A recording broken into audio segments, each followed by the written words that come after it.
Hi there, my name is Nathan. Welcome to the Human Experience. And today I'm doing another walk and talk. And I just want to talk about the place of work, I think, work in our current society, in our generation right now. And that is to do with, kind of falling out of love with the workplace and having this kind of feeling that we don't want to just work. That's how I feel anyway. I'm going to be 40 this year, and I remember at school, you're very much pushed to, get your good exam results and either go on to an apprenticeship or go and get a degree. And always in the back of your mind, think of a career to have.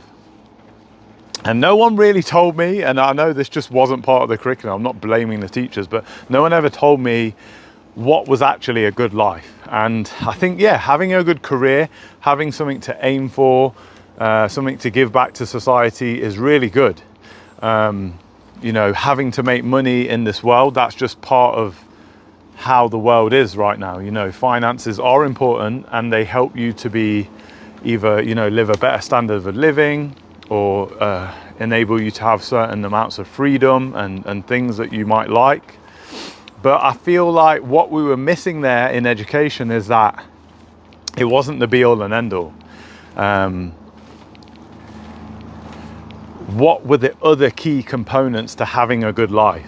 And right now, I would love to go back into education, or at least do talks to schools and talk about that kind of growth that I've had within myself, and that mindset change of careers have been important. I've really put a lot of energy into doing certain jobs and careers beyond even the pay packet, just for the passion of meeting people and working with people and, having a sense of pride about what I do. But as well as that, work is just one component of your life. There's also leisure time. There's also family time, socializing, stuff like that needs to, I feel, be given equal sense of importance, especially with this time of feeling lonely and isolated. I think it's really important. It's almost paramount, especially at this kind of juncture of feeling of being lost.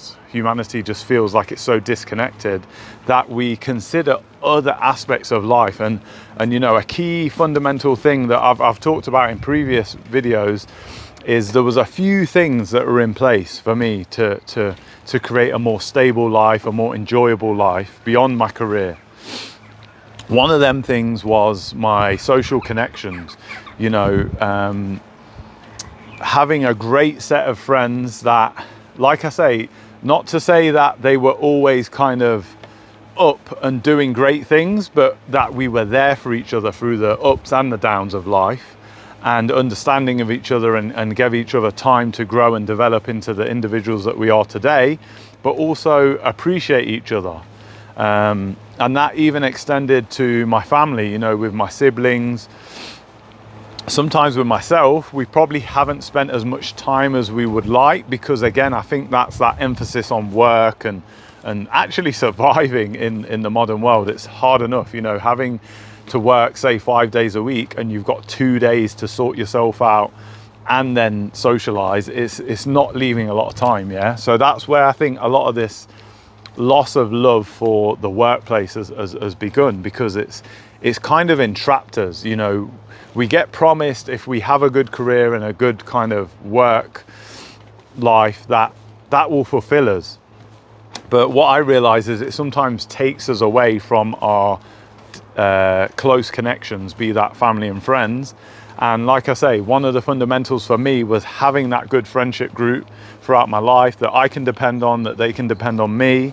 We can listen to each other, even if it was in little moments of, like I say, going for some food, or going out to watch a film, or going for a walk.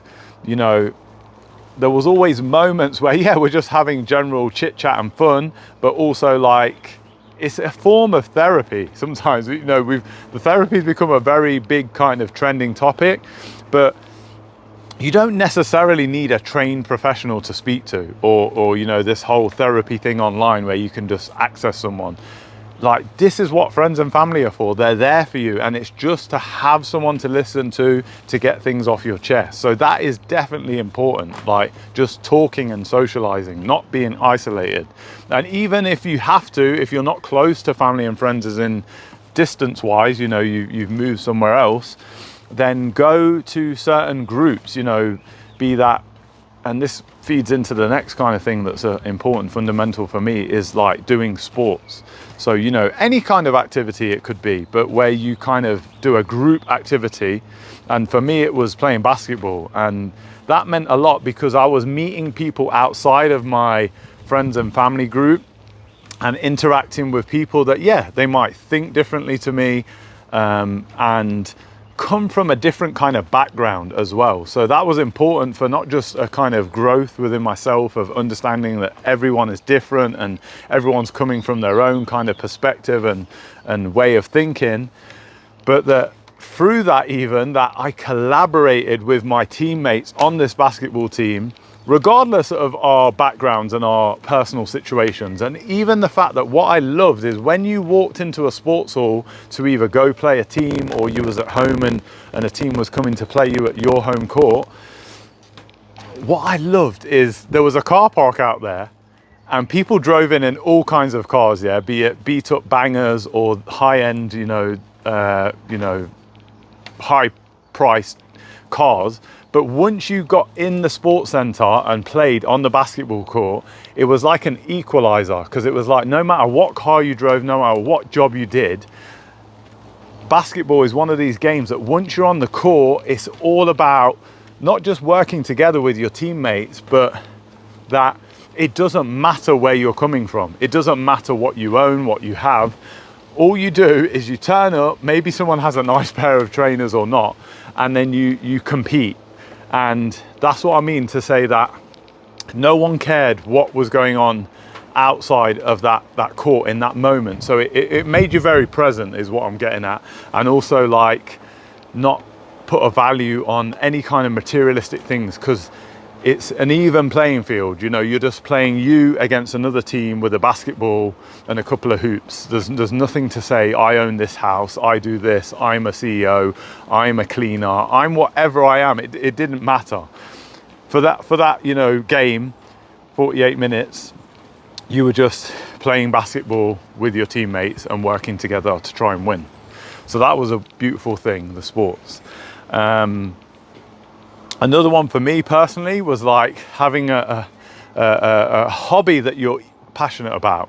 And again, the reason I like to emphasize the hobby there is, again, nowadays, people kind of have entangled hobby kind of with business and having a passion. And it's like, yeah, like flipping properties, or, you know, trying to grow, even for this, like a YouTube channel. This is not my hobby, because if I'm doing it from a business side of growing it and monetizing it and stuff like that, then that's becoming almost like a job. Even if it's something that, yes, I talk about passionate things and things that I love, but it still becomes like doing a job, doing some form of work. It's not as free as a hobby. And one of my hobbies was photography. And a lot of people who I know really closely, family and friends, they won't even know half the pictures that I've taken, because some days I've just gone out by myself and took pictures of nature, of wildlife, of landscapes, of just interesting things to me, and nothing, not to display them, not to sell them, not to do anything with the pictures other than enjoy them and use them as maybe a bit of a timestamp and a bit of a memory, or even a kind of technically learning how to take pictures, what makes a good picture, learning how to use the camera itself. So like I say, photography for me was just about doing something for the sake of doing something and just finding some enjoyment in doing that. So that was really important. Another one for me is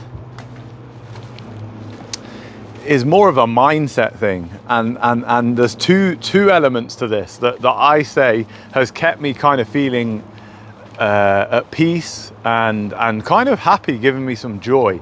and that is an immense feeling of having a gratitude mindset. So even though I've come from like a very kind of lower kind of status background of like single parent working class, I'm eternally grateful for everything that I've kind of received in my life. You know, I've never had say like something like a brand new car, or just gone out and just been able to travel the world and stuff like that. I've had to work for it, and you know, over the years I've had trips here and there, or I've managed to, you know, save up for stuff, and just be grateful that I even had the opportunity to do that, but that these things didn't hold me. Do you know what I mean? These materialistic things never held me. And me and my friend was talking about this, to say that sometimes I was even grateful to come from the background I did, because it gave me more of a grounded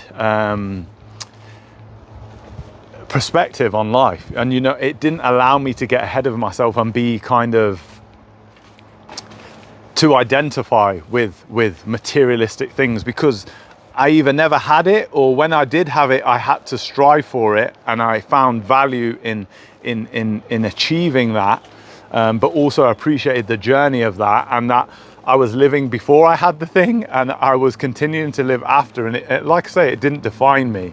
And on top of that gratitude kind of mindset, I've also had what fed into my photography, this curiosity mindset, that I'm always one of these people that is like asking a question of why is someone the way they are, or why is the world the way it is?